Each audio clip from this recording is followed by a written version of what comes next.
Ya, por mí ya. ¿Listos? Ya estamos grabando, así es. Okay. Good morning, everyone. My name is Andres Sanchez, and today I will be moderating a debate on the motion of video games. Do video games promote violence and sexism? The motion in today's debate is whether video games promote violence and sexism. This being a topic that has been spoken lots of before. We are gonna expect a lot of interesting arguments from both sides regarding this motion. With us on the affirmative side, we have Oliver, arguing that video games are indeed promoting violence and sexism. And on the opposing side, we have Danara and Maripili, who will argue against this motion, stating that video games are in fact not inherently harmful. In fact, they can have a positive effect, such as improving cognitive skills and fostering social connections. So, before we begin, I will set up some ground rules to ensure a respectful and productive environment for everyone. Each speaker will get up to 5 minutes for the initial argument, with up to a 3-minute review opportunity, with the affirmative side going first, followed by each opposing speaker in return. I ask for everyone to listen to the other side while speaking and refrain from being disrespectful to each other. Okay, I will start with gender representation and sexism in video games. And I would like to talk about hypersexualization of women in female characters in video games are often designed with unrealistic body proportions, such as extremely thin waist, exaggeratedly large breasts, and poses that emphasize their sexuality. Common examples include characters from franchises like Tomb Raider or Dead or Alive. Women are heavily sexualized.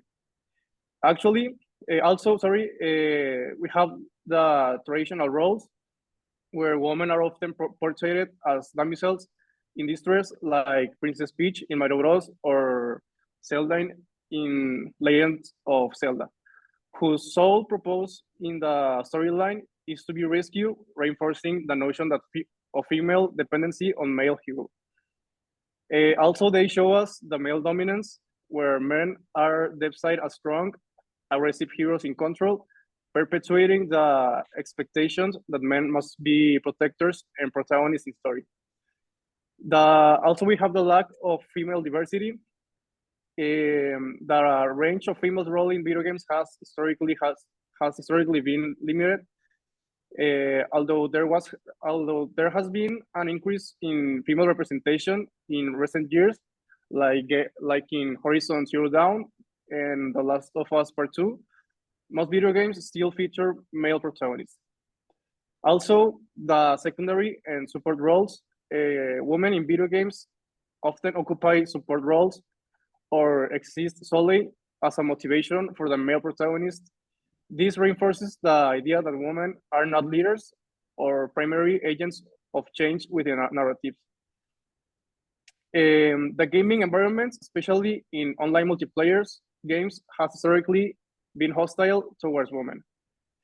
Harassment and discrimination studies shows that women are more likely to receive sexist insults and attacks in multiplayer games like Call of Duty or League of Legends. They often hear comments like "go to the kitchen" or have their gaming skills questioned. Also, the lower participation in competitive spaces, constant harassment discourage many female players from participating in high-level environments like esports. The few women who do excel often face disappointed criticism and are held to higher standards than their male counterparts. The microaggressions and gender expectations, female gamers are expected to conform to specific behaviors like being kind, avoiding confrontation. And if they don't, they are negatively labeled.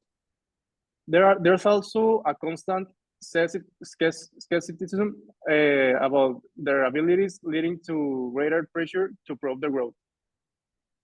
Some real-world examples is the Gamergate. This happened in 2014, where was an event where female developers and video game critics, such as Anita Sarkeesian, faced massive harassment for pointing out issue of sexism in the industry. Another one is the influence on personal development. Continuous exposure to these portrayals can impact how both men and women perceive their roles in society, reinforcing sexist idea about what is expected for each other. And the possible consequences of this must be the impact of self-esteem, like when a young woman may internalize the idea that their value lies in their appearance or secondary roles, while men are mainly the undervalue woman's contribution. And the reinforcement of unequal power dynamics by perpetuating the notion that men are leaders and women are followers. Video games can contribute to maintaining gender inequalities in other areas of life, such as workspace or academia. Thank you. Well, as to what you just said, according to the first thing, for example, we have the exploration, those video games, not necessarily have to be about like violence or sexism. There's an exploration of complex narratives. For example, many modern video games address serious issues, including social justice, mental health, and even critiques of violence itself. By immersing players in these nuanced narratives, video games can actually encourage players to think critically about social issues, including sexism and violence, rather than blindly promoting this. And some examples of this kind of video games are, for example, The Last of Us. This game dives deeply into the cycle of violence, revenge, and forgiveness. It portrays the consequences of violence actions in a realistic, emotionally impactful way, and making players question the morality of revenge and the personal toll of violence.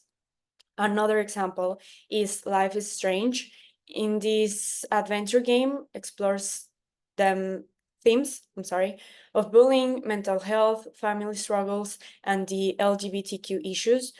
And through the characters who has the power to rewind time, players make choices to reveal the complexities and real life consequences of mental health and challenges and social issues.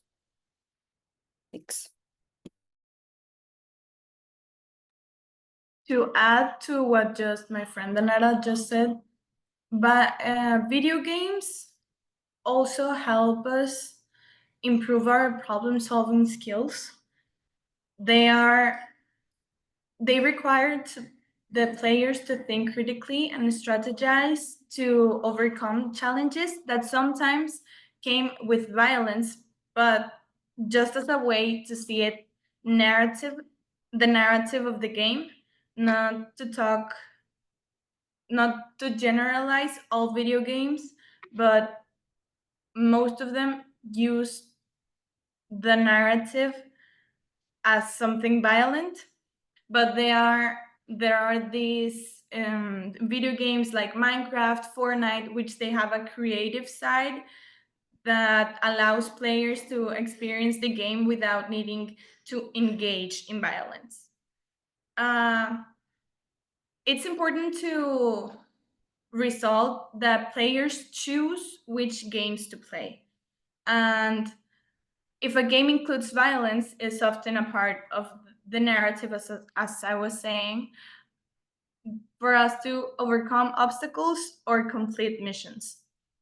But there has also been this generational shift in perspectives, and newer games are increasingly trying to feature women in more significant roles. Many more games present female characters in complex, empowered roles and reflecting a broader social change in this gender representation that my friend was talking about.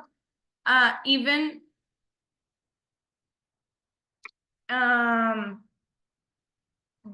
as we were talking about these examples, there's many other benefits that video games have, and not only in this sexual or violence way. There's also there's virtual reality, VR, that can also increase physical activity. So these types of games also encourage movement and can contribute to this active lifestyle, or as a way to give energy in other ways, not only in the remote.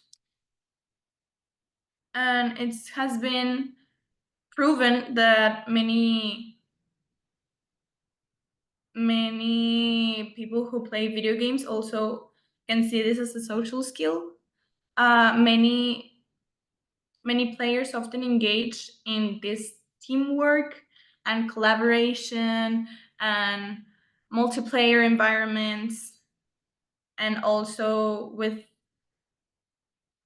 this you can engage with these communication skills. So I don't think that video games only provide this violence and sexism. They also can provide all this that I've mentioned. Your time has run out, so I'm gonna step in for a bit. I would like to point out that video games not necessarily need to be within a group. Like, you can play it for the story, for the game in itself. You don't need to care about what's going on in the game. The main reason why people can argue for this is that the community steps in and starts to argue against or for it, making things heated up and making people have to talk.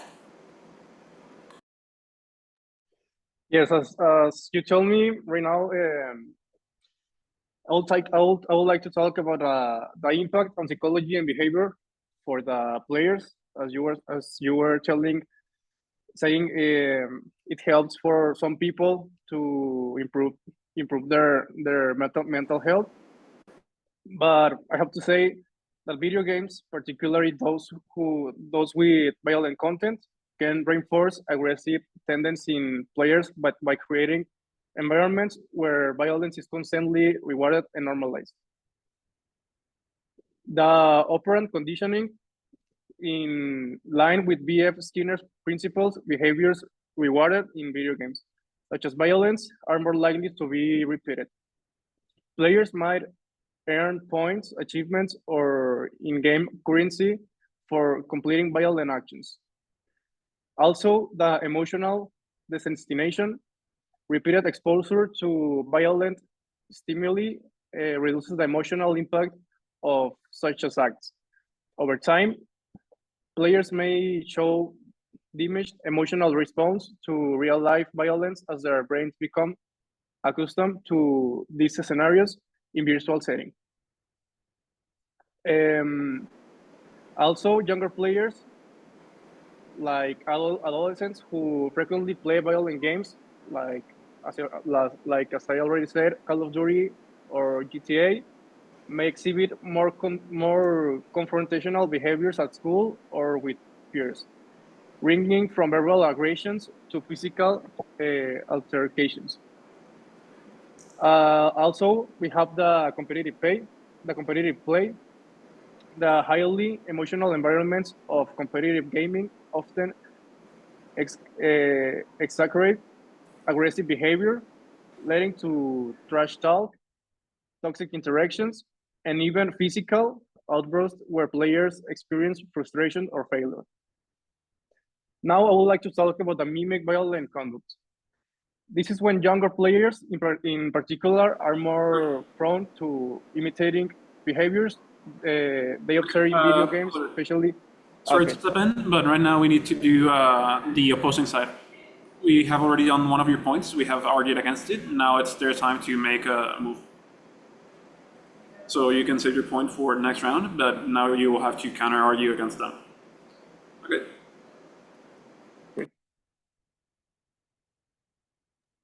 Okay, so if the opposing side wants to speak, please go ahead. Okay, so addressing what my classmate just said, first of all, players have autonomy and choice. Many games allow players to choose between like violent and non-violent situations, giving them the power to decide their own like approach depending on the video game. Games like Dishonored and Deus Ex offer a non-lethal path, providing that violence is a necessary component and the players can choose to engage in peaceful and strategic gameplay. Apart from that, we have the misinterpretation of in-game situation and the real life like interactions. Just because a game involves conflict or challenging scenarios does not mean the player has to endorse those behaviors like outside the game. For many video games, there are simply a way to for many gamers, I'm sorry, these video games are simply a way to release stress or engage in fantasy without intent or desire to take those type of behaviors outside the game. And another argument that I think it's important is the role of the parents in regarding like guidance and media literacy. For example, for kids that are younger, the parental involvement and education about media literacy can mitigate potential negative effects associated with video game content. By guiding these children in their gaming choices and discussing the themes present in games, parents can help foster critical thinking about violence and gender representation in media. This proactive approach emphasizes the importance of context and guidance over blanket condemnation of the video game culture. Adding up to what my classmate just said, there is also many students linking violent video games to aggression, but they have these methodical flaws, like such as small sample sizes of lack of control of confounding the variables. Many critics argue that the research often fails because there are other factors contributing to the aggressive behavior. For example, as my classmate just said, the family, the environment they live in, and other social influences. But there is no exact research showing connection between video game violence and aggression, and is less likely to be published compared to studies showing a positive correlation, leading to an evidence available. Okay, now that you're talking about the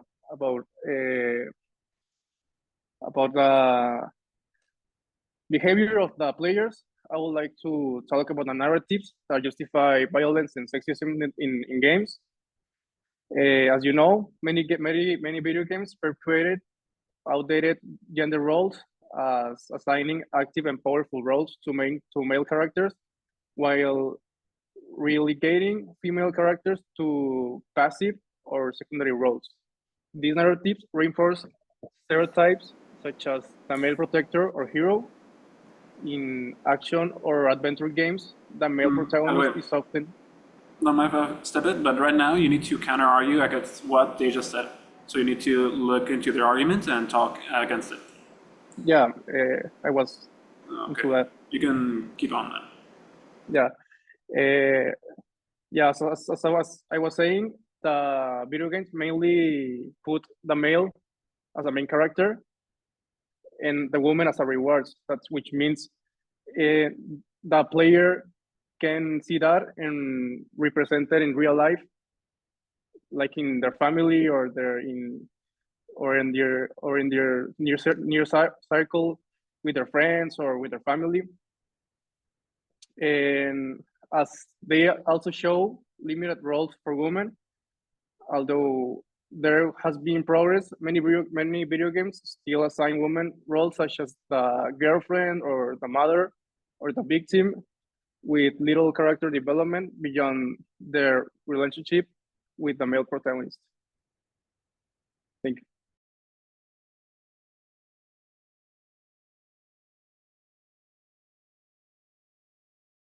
Okay, so now we can move back onto the affirmative side. You have 5 minutes to speak, and say you're ready.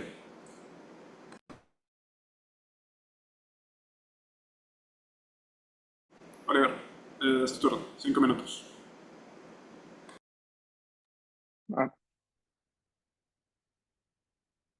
Okay. I would like to talk about the toxic culture in gaming communities, like in online gaming communities, including forums, chats, and multiplayer lobbies, often become breeding grounds for toxic behavior. This toxicity manifests in several ways, like sexist language and insults. This happens when female gamers frequently face gender-based insults, ranging from comments about their skills to inappropriate sexual remarks. These environments perpetuate the idea that women are unwelcome or inferior participants in gaming spaces. For example, phrases like, as I was saying, go back to the kitchen, or you only won because you're a girl, are alarming common. Another one is the targeted harassment. Beyond casual insults, female players and minority groups often face organized harassment campaigns such as doxing. Doxing is like exposing personal information, or swatting is like sending the law enforcement to someone's home under a false pretenses. These actions can lead to severe psychological stress and even physical danger. Also, the minimization of complaints when victims of harassment speak out, they are often dismissed as being overly sensitive or told to just ignore it. This response trivializes their experience and perpetuates the circle of abuse of failing to hold perpetrations accountable. Also, the anonymity and aggression provided by online platforms emboldens individuals to engage in aggressive and harmful behavior without fear of real-world consequences. This dynamic is often referred to as the online disinhibition effect, where players feel less restrained by social norms. Threats and violence language. It's common for players to resort to threats of physical harm, sexual violence, or even death when they lose or feel provoked. This behavior is normalized in many communities where such as language is brushed off the trash talk or part of the game. And the group mentality, this is a toxic behavior, is often reinforced by group dynamics where like minded individuals rally together to harass or ostracize others. This creates an echo chamber of negativity, making it difficult for new or marginalized players to feel safe or welcome. Also, the gaming communities often reflect social bases, which are amplified in these spaces due to a lack of modernizations or accountability. I will tell you some of the most prominent issues include, like as I was saying before, the gender stereotypes, where when female players are frequently stereotyped as either not real gamers or overly sexualized figures. This leads to constant questioning of their skills and legitimacy in the gaming world. The second one is the racial and ethnic discrimination. This happens when players from minority, racial, or ethnic backgrounds often face slurs and discriminatory remarks. These insults are frequently used casually, reinforcing the harmful stereotypes and creating an unwelcoming environment. Also, that toxicity as a barrier to entry. This happens for many individuals. That toxic culture within gaming communities serves as a significant deterrent.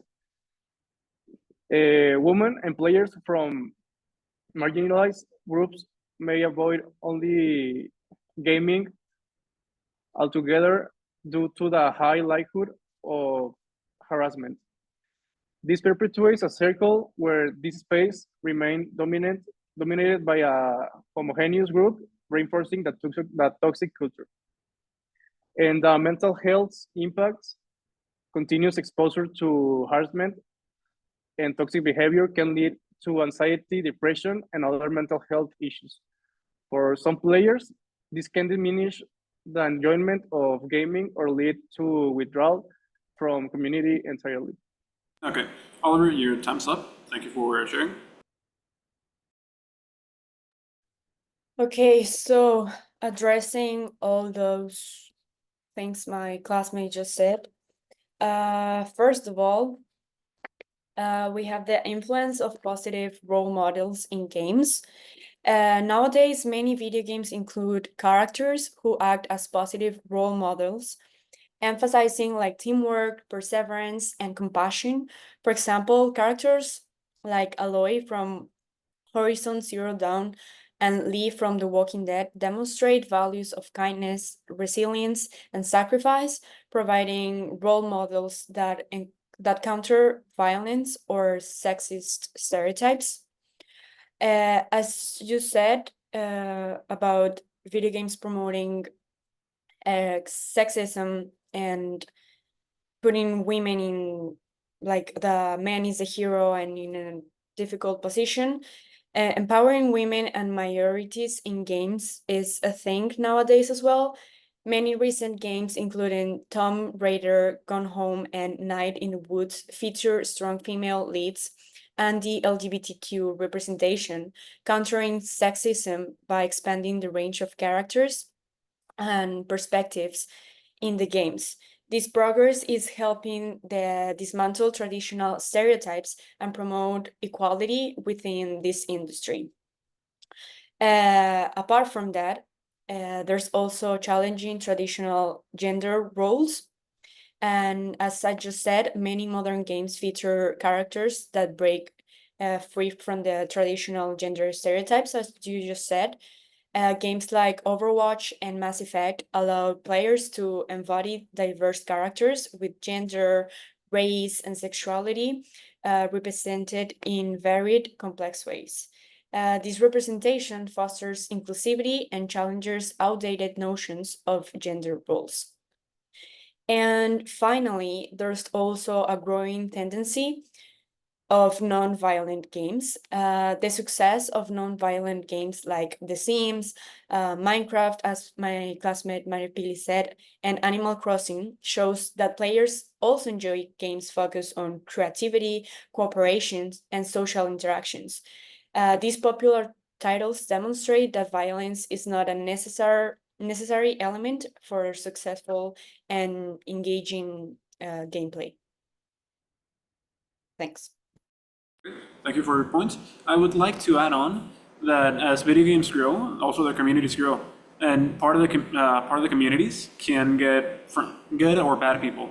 There are many content creators that can make a community go positive and try to talk about good things, but there are also players or trolls that could seek out these creators and maybe swat them, as you said, and they can just have a negative effect on the community, making it appear that there are more trolls and making it a little less accepting.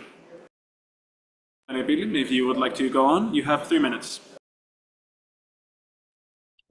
Well, you're talking about the community that is sexist in video games. Like, well, addressing the issue of the community, we need to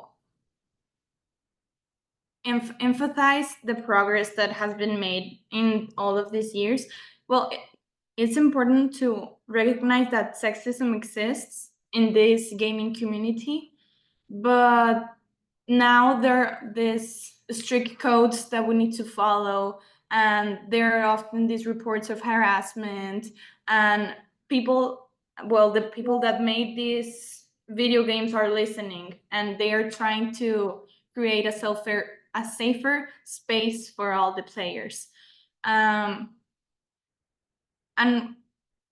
well, these streaming platforms like also can be published in like YouTube or Twitch, but also can be penalized by these applications. So I think there has been made these regulations and talking about this problem that exists, and that's what I could answer. Thank you. Now on to the defensive side. I would like to know your points. You have Yeah. 5 minutes. As you were telling, tell me that there's the graphic points up when talking about the gender role and the games that are not violent. Since there's a study that tells us that 80% of video games more played in between kids of 4 to 9 years old include violent content. So this is a point that we have to touch, because when kids are not when the brains of kids are not like completed made, they can have like mental issues when they grow. So this can be really dangerous. Also, we have like a lack of positive role models in video games. As you were telling to me, like that many women are putting in games. We also have a lack of positive, diverse role models in video games. This is a significant issue that perpetuates harmful stereotypes and limits the potential of players to adopt more equitable attitudes. And this is a particular evident in the scarcity of empathic, non-violent characters who challenge the traditional norms of conflict resolution and gender roles. Thank you. Okay. I would like to ask a question for both sides, and so I'd like to ask, is there a middle ground where we can acknowledge both the benefits and potential harms of video games? And if so, how might society address these in a balanced way? Can you repeat the question, please? Yes, please. Is More there a middle ground where we can acknowledge both the benefits and potential harms of video games? And if so, how might society address these in a balanced way? Well, I You're- think, oh, No, go ahead. sure. Yes. Well, I think as both parties were like arguing, it's important to acknowledge that there certainly is like violence. I'm not saying, I mean, Maripili and I were not saying there's no sexism and violence in some video games, and these have had an impact on society, but we're saying that nowadays there's also the other side in which you try to empower, for example, about sexism, you try to empower women, and you have games that promote mostly like teamwork and try to develop other skills that the kids have. And it's also important to say that's not only like a parent has to be there. For example, for little kids, as I said earlier, I think it's important to have this guidance of the parents, and they also have to be involved so that they play things according to their different ages and empower those games that can promote better behaviors instead of just playing things that are violent. Yes. I also would like to add that video games are a part of our daily life, and by acknowledging that there's violence and sexism in some of them, to choose correctly in which ones do you want to play, because they could have a repercussion in your life. So if you know the problem, it's easier for you to solve it. Yeah, I think like we have to be more careful of what games we offer to our kids. As we can see in the games, they recommend us a limit of age, like GTA, I think is 18 years old. Some parents uh, don't make these don't follow these recommendations of the games. So I think that is a point for be a better society. Okay, as Oliver just mentioned, video games usually come with an age restriction outside of the box. Well, when they had a box, and they told, E is for everyone. A is for like 13 plus. So if you were to buy your kid these games that might be over their age of recommendation, you should at least have a parent watching over them to know what's going on and how they might be affected by it. Okay. Now, I would like to ask a question for the opposing side. What do you think about the potential risks of unregulated access to violent or sexist content in games for younger audiences who might not yet distinguish fantasy from reality?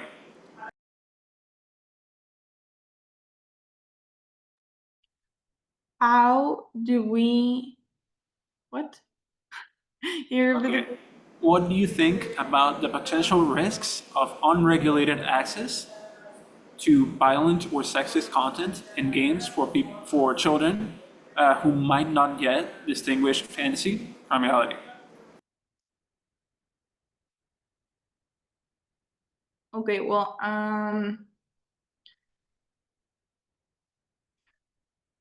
maybe it could cause you a bit of confusion and disorientation in this early life, but once you go out to the real world and find that life is not exactly as it's seen in the video game, you start to learn. Maybe it could be a slower process about how you engage to people, but it could be like it also depends on the video game.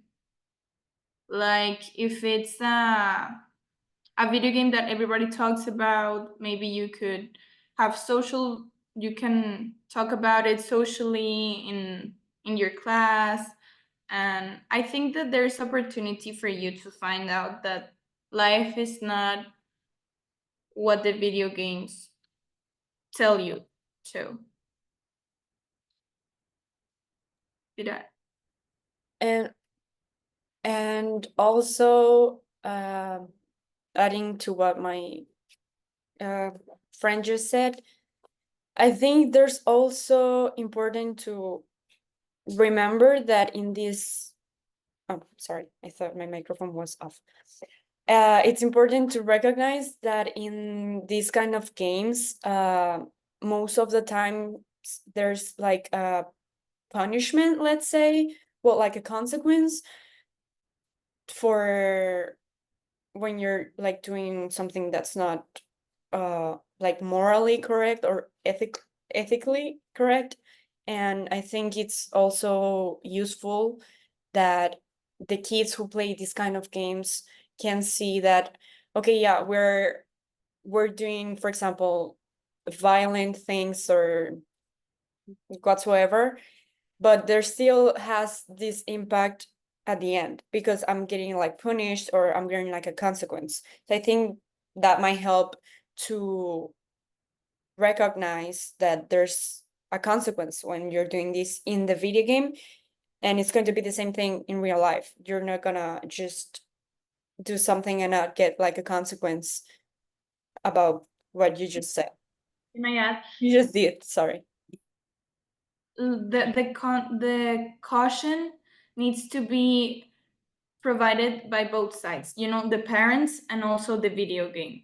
Like, this video game is not what the real life looks like, and the parents or the authority in this case should say that this is not what reality is.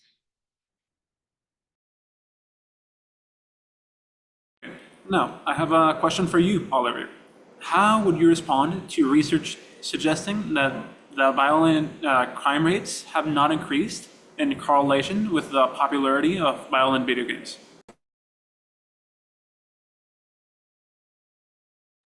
Can you repeat the question, please? Okay. How would you respond to research suggesting that violent crime rates have not increased in correlation with the popularity of violent video games? Sorry, I think it's my internet, but I did not copy the question. Okay. It's basically, what do you think that the crime rates don't go up at the same rate that violent video games do? Okay.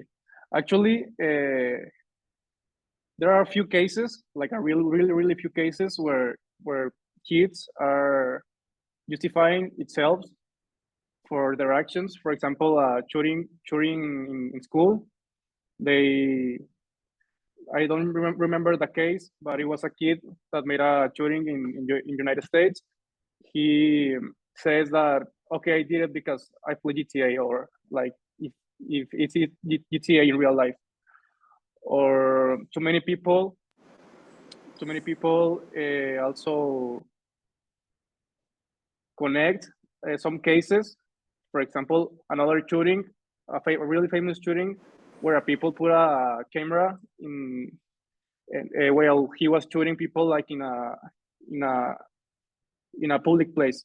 So many people was telling like, okay, this is like playing Call of Duty. So I think it doesn't really it doesn't correlate, but it has like some relationship itself, because some cases are like as I just told. Okay. Of course, there will be outliers, but in the most general case, the rates don't go up as often. So these cases, being outliers, don't correlate with the most of them. This would be only one. So I would like to send the question in chat so you can read again and maybe come up with a different answer.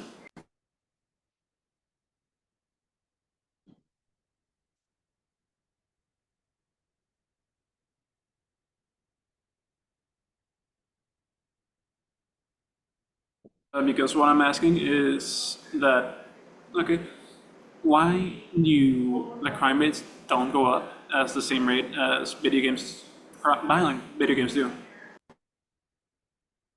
For example, if a shooting game becomes popular, the crime rate doesn't change. It's an outside factor. How do you feel about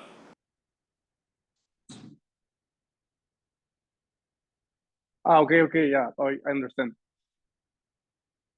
I think it's not related, because committing a crime, like killing a person, is not the same as killing a person in a video game, because it's not real. You're not like physically there. But aggressive issues games when you are like making something without doing it. For example, if you are playing GTA and you are driving out of control, this is like a lack of consequence for violent acts in video games, and this can show to the people that life is like that. Like, you don't have consequences for your actions. But I think it's not like really connected, the people that are playing violent video games with crime, because I think that both are really different things. Okay. So, do we have any more statements we would like to offer? Okay, so I shall conclude this. And today, I believe we have learned that video games in themselves are not initially offensive, and it's because of the game, not because of the game, but because of the community and the outside factors that may factor in, also the time that came in, it can factor into the construction progress of the game. So it might get some mixed messages in it. These mixed messages, they can go from good to bad. For example, as we have mentioned, video games that don't correlate in any way, for example, Minecraft or Animal Crossing, don't have anything to do with violence, and they are still classified as video games. But there are also video games that are heavily into it, like GTA, the name literally being Grand Theft Auto, being a crime, and Call of Duty being a war game. You can get both extremes of the games, but still, depending on who you are and how you take the message, it's gonna go either way.